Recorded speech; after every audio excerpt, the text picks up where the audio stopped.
just start, I guess, with Council Mitchell and what you did today. I mean, that was something else. Yeah, I mean, it's speechless, really.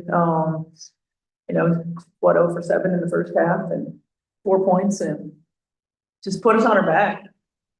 Made big shot after big shot, big play after big play. She didn't settle, she stayed aggressive, and you know, she willed us.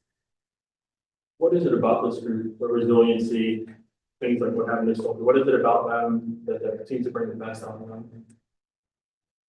It's gonna be hard to talk about without getting emotional. I mean, first and foremost, they're good human beings. You know, they're selfless, they're tough. They don't care who gets the credit, they don't care whose day it is. They got something inside of them that you just can't teach. And, you know, they bring it out of each other. And it allows us to go through these incredibly tough times that we're going through, and always gives us a chance. And I'm just so incredibly proud of them for continuing to believe, for continuing to pull together, for continuing to step up. I mean, every single person on this roster impacts winning for us. And every single person on this roster is valued for how they impact winning, whether they play a second or not. They give and give and give to this team. And I'm thankful for this group. When it came to actually being able to make the comeback happen, you know, more with the basketball side of things, what did you see your team be able to accomplish on both sides of the floor? We started setting screens. We took care of the ball. I mean, you know, there's no defense for the transition opportunities we were giving them off of our turnovers in the first half. We gave ourselves a chance by taking care of the ball. We kept our floor spacing.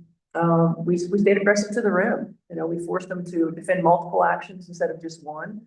You know, I think you're beginning to see, you know, Odyssey get comfortable and everybody around her get comfortable with her on the floor. The decision-making I thought was really good. Our activity level was really good. And we locked in and honed in on our details defensively. And that's what we're going to have to do. And, you know, we made some big shots when we needed to. We got some huge timely stops when we needed to. I thought Bree Turner's defense was incredible. She did a great job coming in the second half and, you know, giving us length, giving us versatility. You know, we locked in and got it done. This game felt big. I mean, you know, you were talking about one game at a time, the congestion in the standings. Were you all feeling that in the moment of that pressure to, you know, not let one get away? No, I mean, you know, maybe some of that stuff was happening before the game. I don't know. You know, we talked in our locker room about this was the most important game for us. And Connecticut is our most important opponent. You know, we cannot look too far ahead. We don't have the luxury of that. And we've got to make sure that that we're continuing to stay locked into the moment, you know. And then I think when Sophie went down, it was another blow, right? It's another gut punch, and it took us a little bit. And you know, fortunately, we were able to come in at halftime and regroup and, you know, reemphasize that we have enough, and that we've got to continue to do the things that it takes for us to be successful. And that starts on the defensive end. It starts with us making sure that we're locked into our scout. It allows us to get out in transition. And our players just made great plays. No, you have enough details. Ready.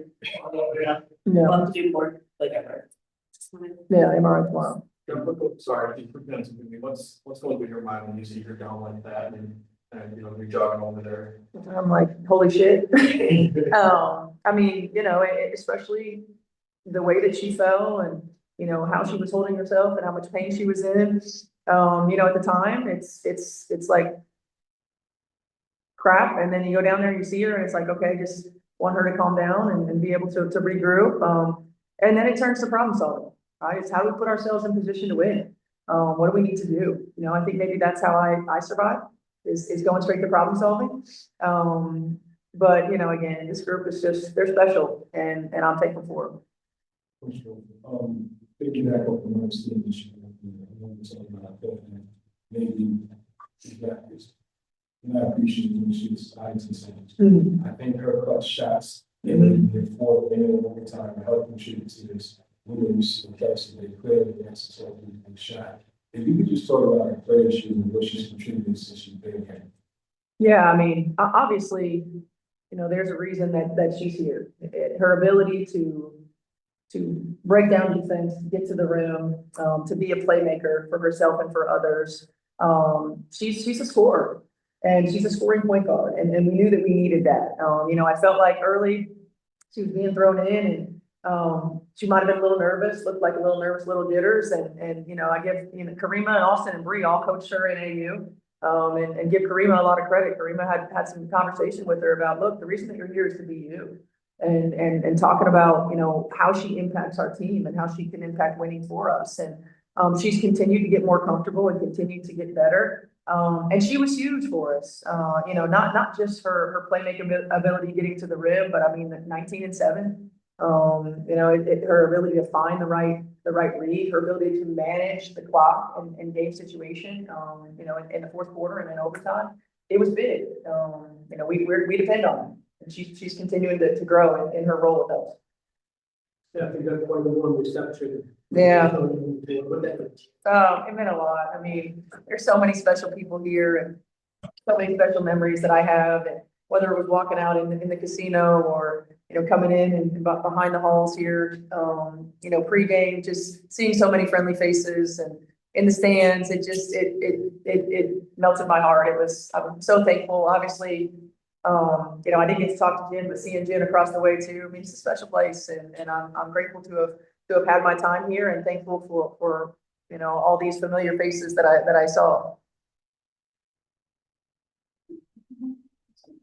Yes, hey, I was just wondering, when you took the job in Indiana and decided to ask the staff to go with you, particularly Keith, because he's from here and I read the paper from his hometown, but what was it about, the staff in general, you guys were so close, Austin and Keith and Bree, how was it having them go with you, and did that make the transition even easier? I mean, first of all, they're great at what they do. There's so many layers and nuance to coaching in our league. And they are so good at what they do. And, I really feel like we have 3 head coaches on our sideline. Bree and Austin are going to be great head coaches in this league. When they get their opportunities.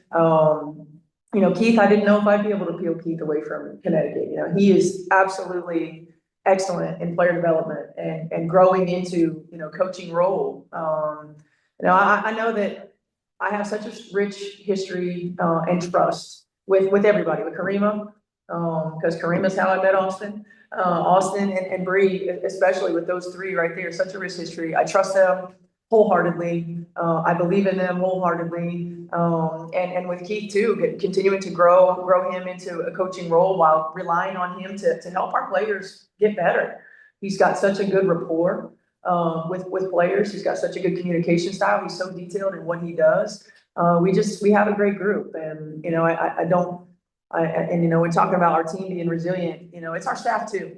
We've got a really good staff that stays together, that believes in one another, that leads by example, and quite honestly has been through nearly every situation that these players are going to go through in our league.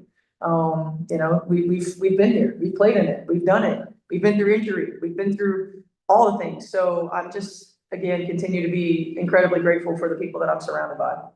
When you have a game like this, that you had to come back down from Chicago, then you go in overtime with the game. I think you guys don't have the games on Friday, if I'm not mistaken. So how much is the benefit that you guys have to play other games on Friday?